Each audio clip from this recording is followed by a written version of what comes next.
Olá! O Documento Verdade vai mostrar a prostituição em um dos bairros históricos de São Paulo, o bairro da Luz. Local que por muito tempo foi ponto de encontro das famílias paulistanas, se tornou um reduto de prostituição barata e já abriga há décadas dezenas de garotas de programa. O bairro da Luz possui uma das mais ricas arquiteturas da cidade, mas hoje, além da prostituição, tem espaços abandonados, lixo, moradores de rua e usuários de drogas.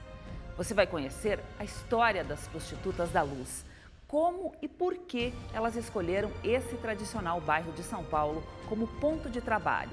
Você vai ver também como está a região da Cracolândia, que ajudou a desvalorizar ainda mais o bairro.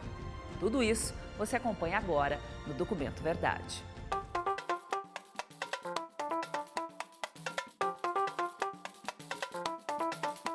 Por décadas, um bairro tradicional de São Paulo. Mas, com o passar dos anos, a região foi se deteriorando. Hoje, a história divide espaço com a prostituição e as drogas.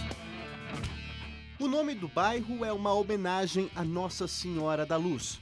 Por aqui, existiu uma capela com a imagem da santa que se tornou referência para os viajantes. Na época de ouro das ferrovias, o bairro passou a crescer em ritmo acelerado.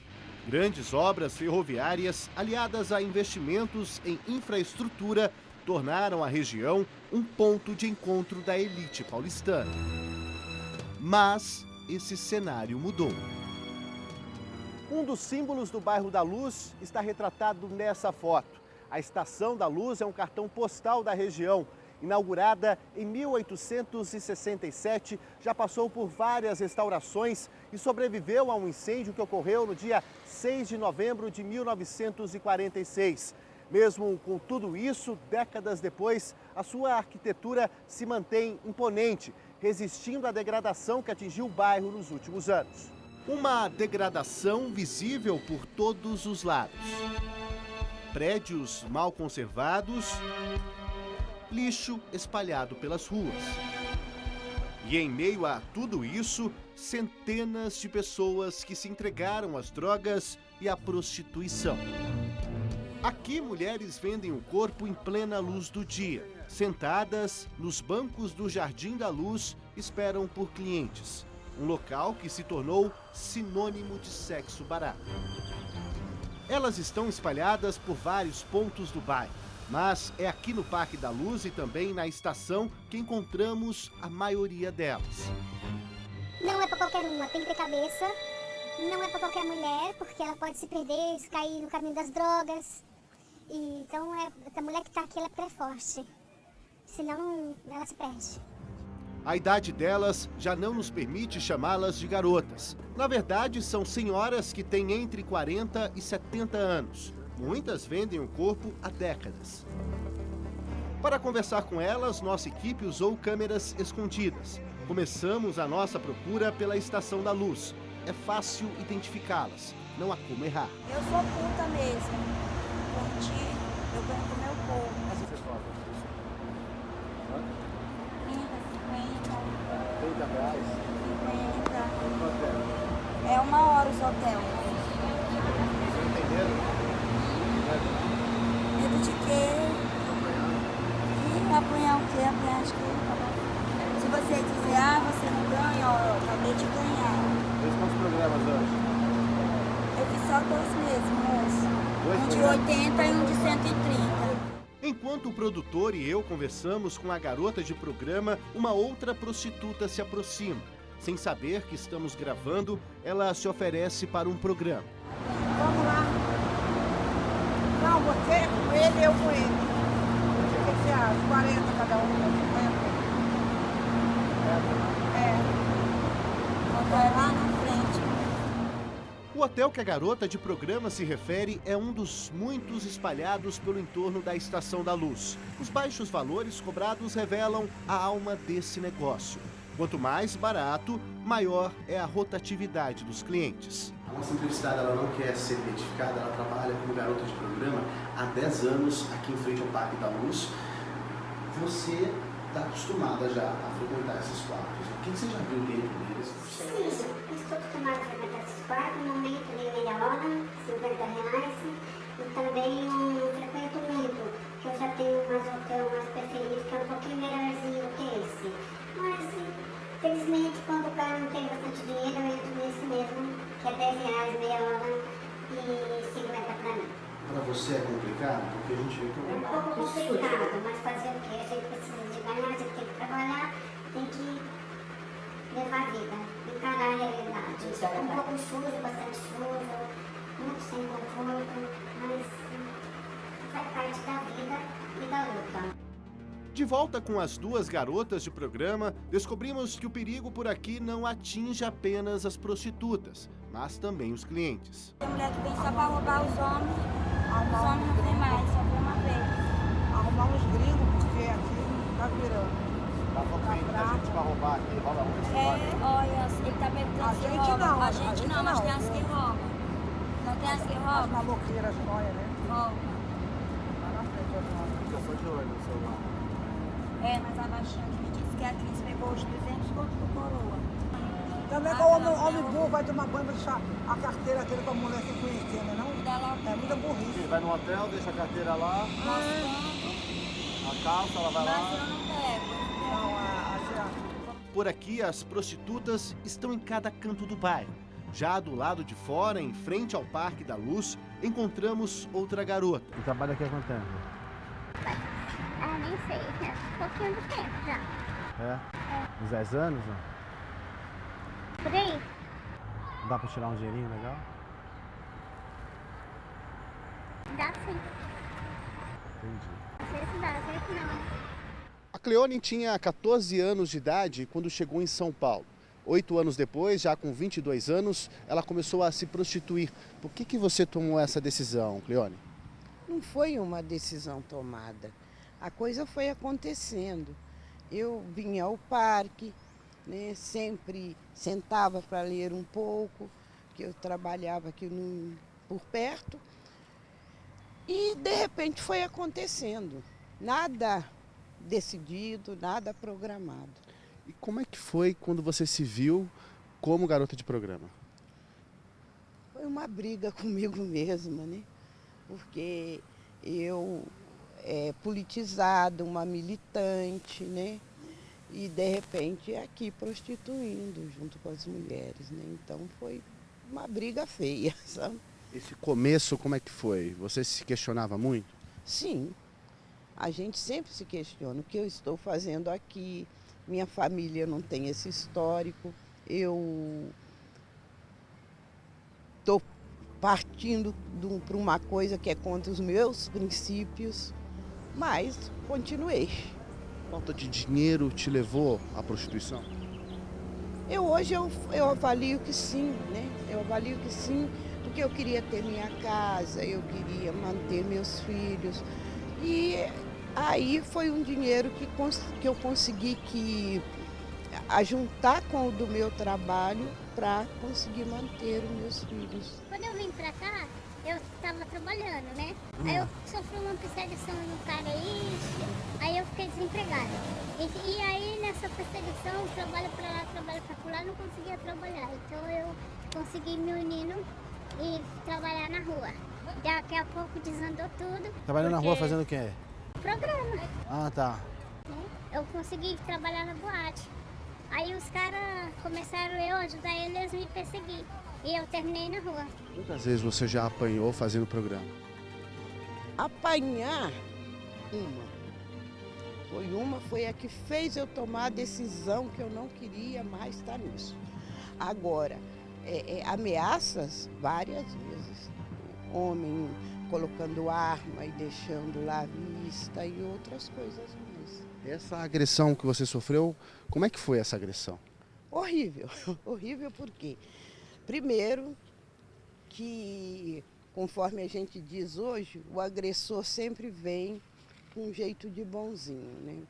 Então, foi um homem super educado, né? Que coincidentemente eu ficava sempre nessa rua aqui, né? Que eu estou caminhando. E ele ficou o dia inteiro me olhando, um sábado. Quando foi à tardinha que eu já ia embora, ele me chamou para sair. E fomos conversando, falando de política e um monte de coisa. De repente, quando chegou no quarto, esse homem mudou, né? Então, puxou a chave, né? Trancou a porta e aí começou, me bateu de toalha molhada, né? Puxou um estilete e eu tive que ter um super controle para não gritar, para não deixar ele mais nervoso, né? Porque no final da história ele me disse que se eu tivesse reagido poderia ter sido bem pior, né? Poderia ter te matado? Não sei, né? Ele disse que poderia ter sido bem pior, então eu não sei o que poderia ter acontecido. Aqui já morreu 3, acho. Morreu? Uma vez uma menina morreu com o fio do telefone, e acontece um monte de coisa, mas é porque também é isso que você fala. Cliente que matou dentro do hotel? É, o cliente matou. Tem cliente que rouba também. Não tem só meninas, tem ladrão demais aqui nessas ruas. As histórias que eu acho piores são histórias de que a prostituição passa de mãe para filha e a mãe acaba trazendo filha. Tem filho ou não? Tenho filho, tenho 2 filhos. 2 filhos? 2 meninas. Elas são pequenas? São pequenas. Quantos anos?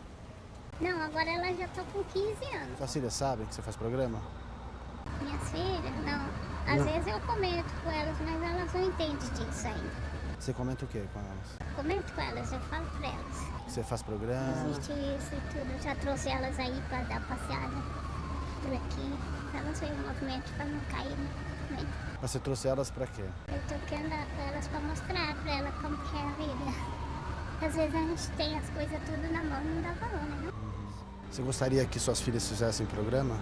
Não. Não? E se elas fizessem? Você aprovaria? Aí depende de cada um, né? Se elas fizessem, eu também não ia rejeitar, não. Ninguém pode rejeitar ninguém, né? Sempre tem história triste, sabe? Se a gente senta com uma mulher, às vezes a mulher fala meia hora, eu gosto, eu faço o que eu quero, aquela coisa toda.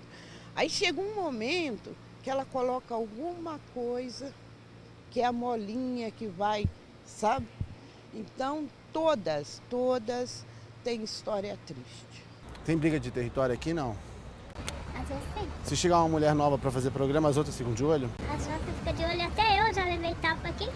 Já levou tapa das meninas? Pra mim entrar aqui foi muito difícil. Por que elas te bateram? Ciúmes. Não queriam, achavam que você ia roubar cliente. É. Elas me perseguiam até na porta do hotel. Ainda disputa por espaço, por exemplo? Por exemplo, aqui no parque. Você vai ter em qualquer lugar. Meninas, as mulheres vão achar ruim. Eu acho ruim, até mesmo porque não tá pra todo mundo, né? A crise tá meio complicado, né?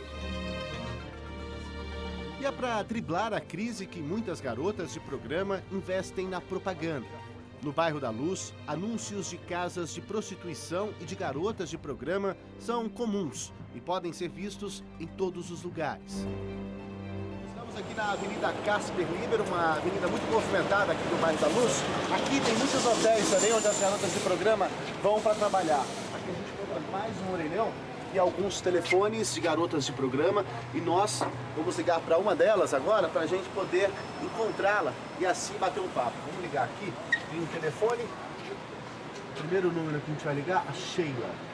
Alô, boa tarde. Boa tarde. Sheila? Oi? É a Sheila?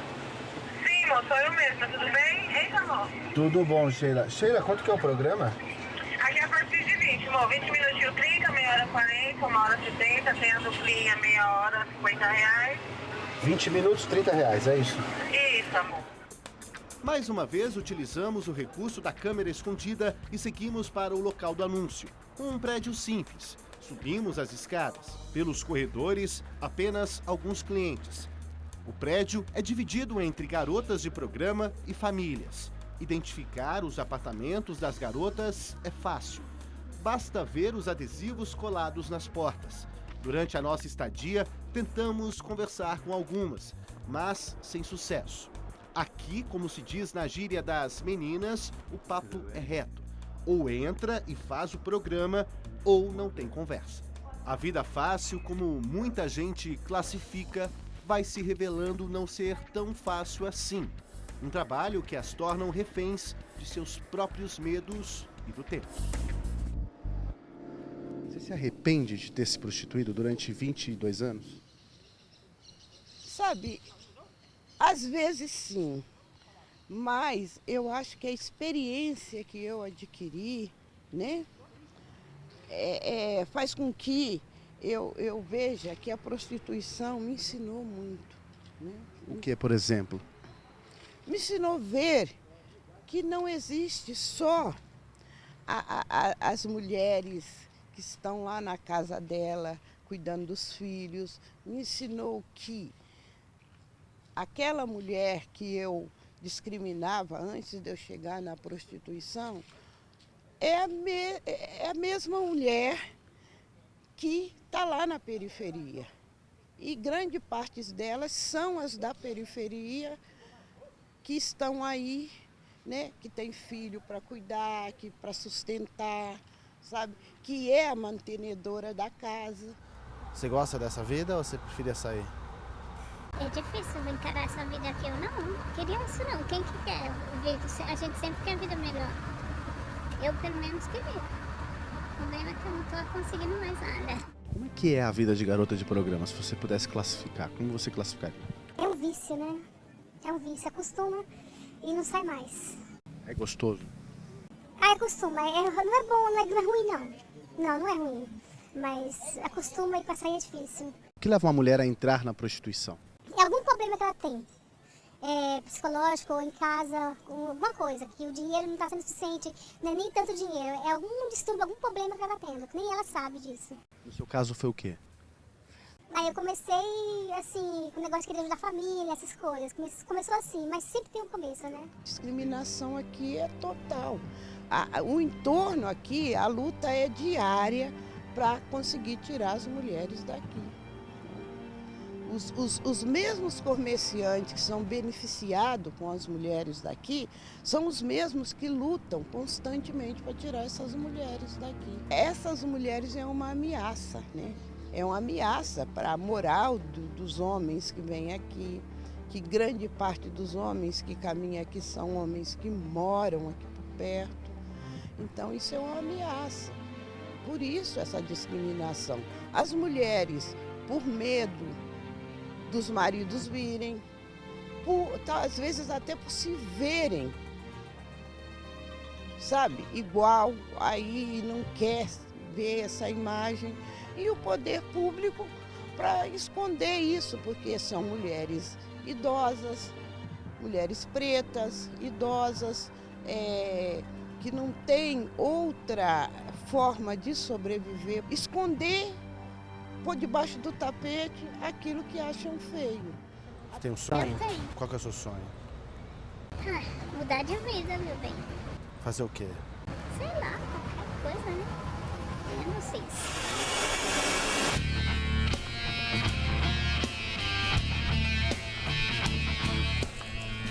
Um dos principais motivos que aceleraram a degradação do bairro da Luz foi o surgimento da Cracolândia.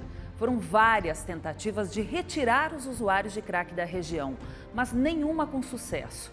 A resistência colabora ainda mais para piorar a imagem do tradicional bairro de São Paulo.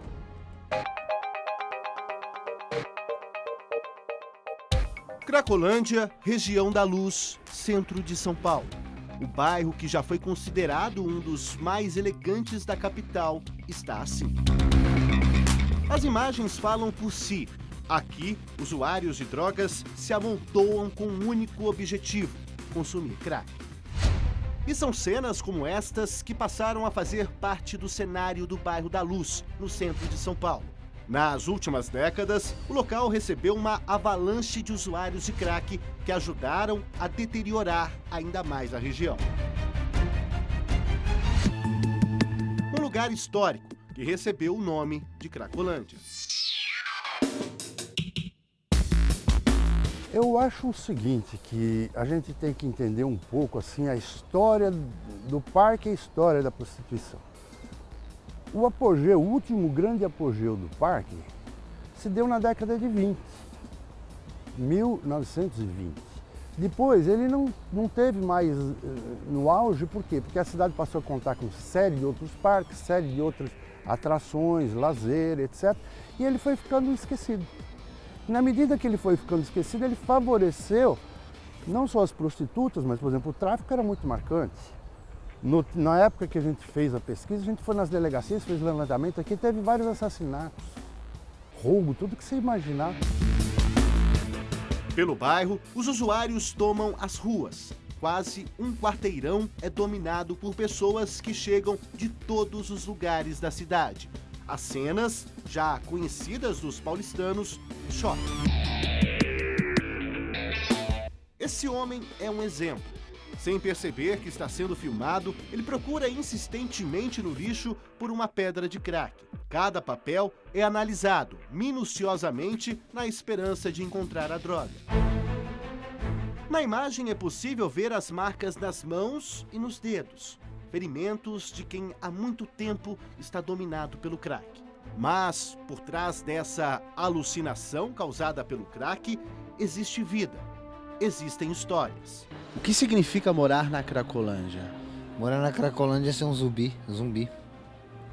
Você vive para fumar e fuma para viver. É o que você passa lá dentro. Você morando lá. Você não sai de lá para nada, a não ser para pegar um dinheiro, para correr atrás de alguma coisa. Que eu nunca roubar para fumar, eu nunca roubei, mas sempre pedi, correr atrás da minha forma e você só sai de lá de dentro para arrumar dinheiro. Você não sai de lá para nada. O Walter, ele começou a usar o crack com 16 anos de idade e chegou a morar na Cracolândia por 6 anos. Walter, como é que você conheceu o crack? Bom, o crack eu conheci através de uma pessoa que fazia ele, né? Que a gente, da cocaína, a gente virava o crack, que é a famosa casquinha. Isso há muito tempo atrás, né? E foi logo quando começou a epidemia. E através dessa pessoa eu comecei a virar ele e automaticamente fumar, né? Nesses 6 anos na Cracolândia, o que você viu de pior lá dentro? Morte, estupro, roubo, de tudo. Tudo que você pensar de ruim tem lá dentro. O que você sente quando você usa o crack? O que eu sinto? Vontade de usar mais. Sempre mais. E assim, não é refúgio para o que aconteceu na minha vida, para o que está acontecendo, não. Não tem nada disso. Porque se você está feliz, você usa. Se você está triste, você usa. Certo? Tudo é motivo para você usar. Se para quem passa pela Cracolândia o cenário é de degradação total, para quem está dentro do fluxo, que é como é chamado o espaço de grande concentração de usuários de crack, a imagem que se tem é completamente diferente. Quem está lá dentro usando crack só pensa em uma coisa: conseguir a próxima pedra.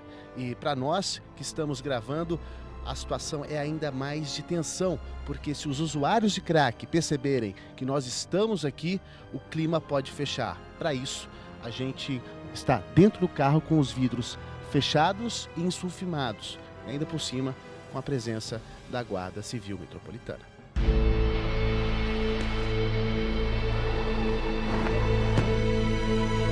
Na tentativa de recuperar a região da Cracolândia, várias ações do poder público foram tomadas, algumas polêmicas.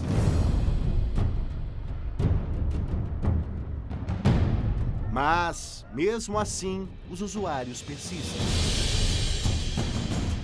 O Campos Elíseos, que tem aqui ao lado, foi o primeiro bairro planejado de São Paulo. E eles queriam imitar o Campos Elíseos de Paris e fizeram um lugar para rico. Só que ao lado dos ricos tinha o bairro dos pobres, que era o Bom Retiro. Então era um bairro operário. Então ele ficou esses dois mundos. Com a decadência do café e dos casarões e do Campos Elíseos, a tendência à degradação foi total. Os casarões foram sendo abandonados, foram virando ocupações populares, né? Ocupações de gente sem teto, não é? Cracolândia, eu acho que já tem 80 para cá, né? Essa ideia de um centro de drogas, né? Eu acho que vem daí. Mas a região já é degradada há muito tempo, né? Há muito tempo. E é típico de estação ferroviária. O mundo todo, você vai em volta da estação, é degradado, né?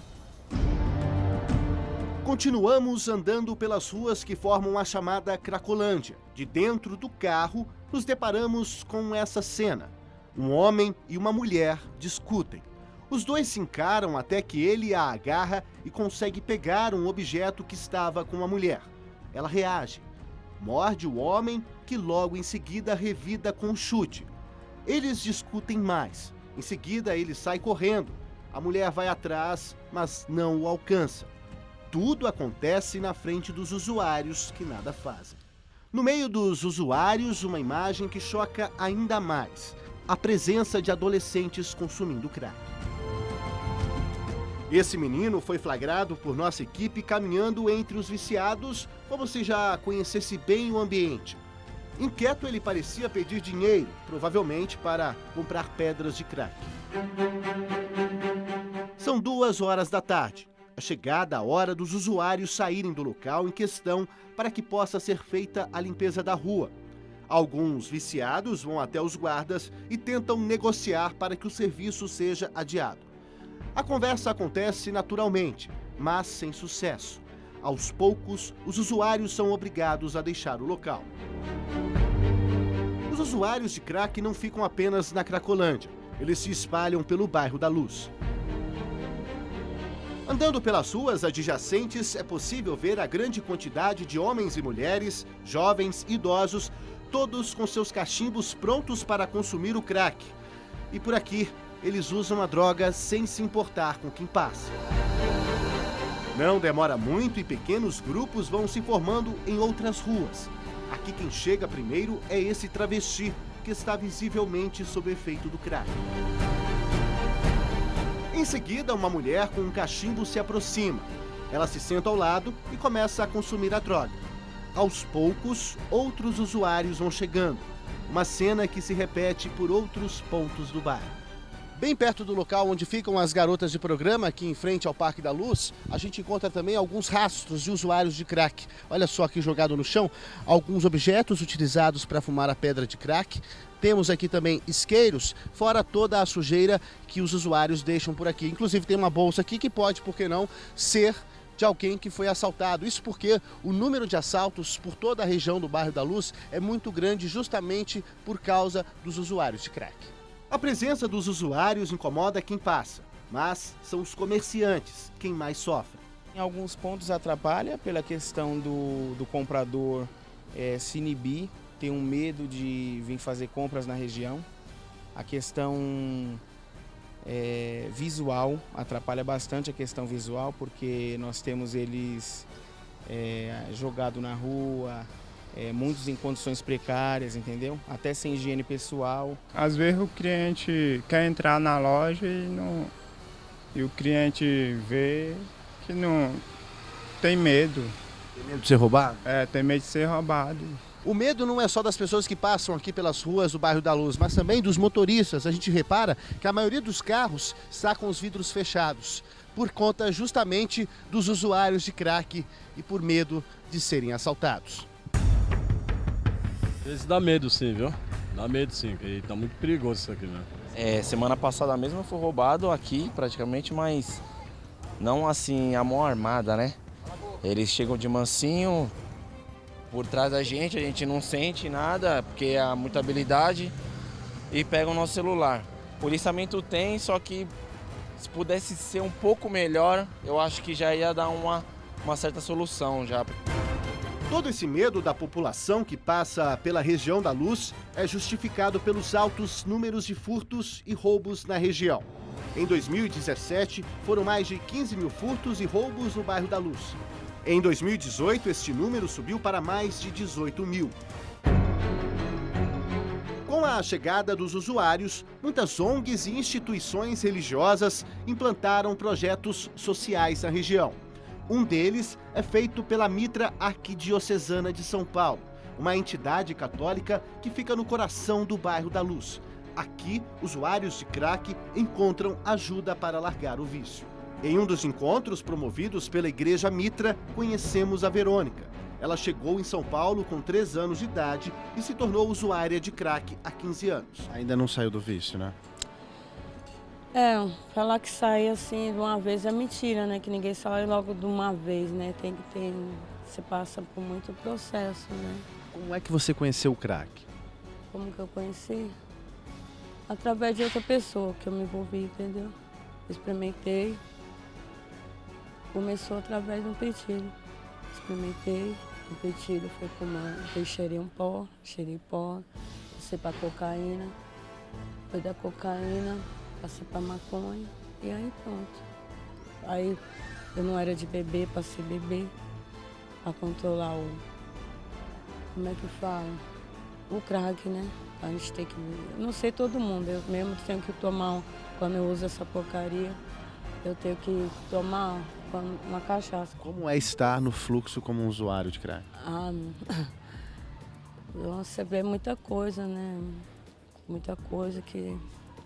Sei lá, quando você tá... Principalmente quando você tá... Quando você usa, você já enxerga pro outro lado. Enxerga o lado da maldade, sei lá. Muita coisa. Não dá para confiar em ninguém. Insegurança, dúvida. Isso, tem muita gente boa ali. Ao mesmo tempo não tem, entendeu? Tem muita gente boa, honesta, trabalhador, entendeu? Mas tem aqueles que também não é, entendeu? Você tem que saber quem é. Você chegou a dormir ali no fluxo? Você chegou... Me conta um pouco da sua vida lá no fluxo. Já aconteceu, de eu estar tão virada, cansada. Deu, sabe? Quando você já está cansada de beber, de fumar, você, entendeu?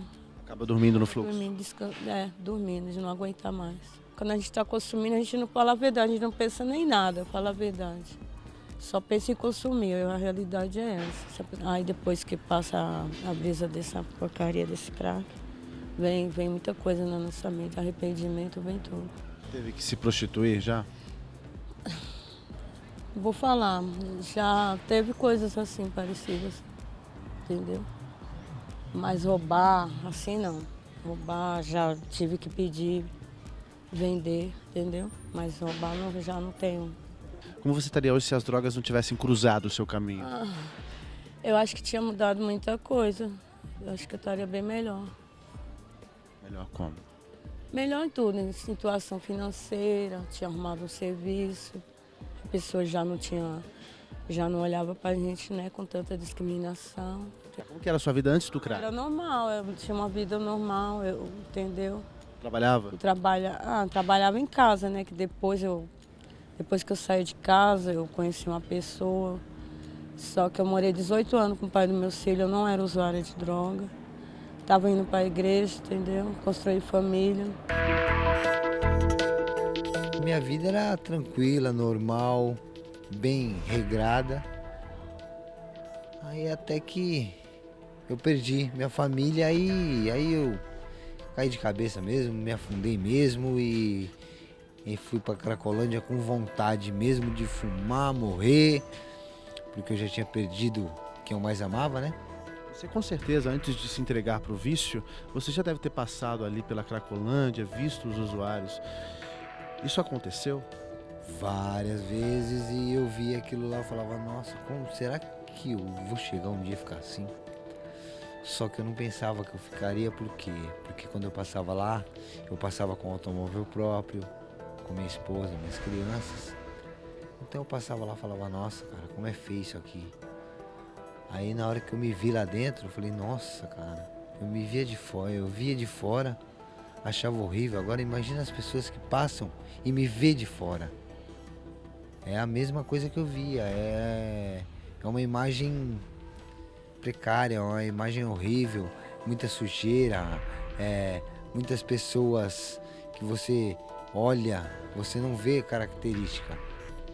Ela é só aquilo lá, é só aquilo e ela é simplesmente escravo da droga. Não que eu não seja, mas eu ainda consigo pensar nisso. porque eu ainda consigo ficar alguns dias sem uso. Cracolândia eu acho que é um problema muito sério, que é o fato de que a gente não enfrenta a questão das drogas. A gente passa pela questão das drogas, seguindo aquela política tradicional de repressão, vamos prender, etc., e não acontece nada. Do outro lado, a gente vê que o mundo já compreendeu que não dá para você simplesmente querer reprimir. Você tem que negociar, você tem que institucionalizar. Porque o que fez o Uruguai, o que fez Portugal, o que fez vários estados nos Estados Unidos, a própria Holanda. Eles institucionalizaram e o Estado chama para si a responsabilidade da questão das drogas.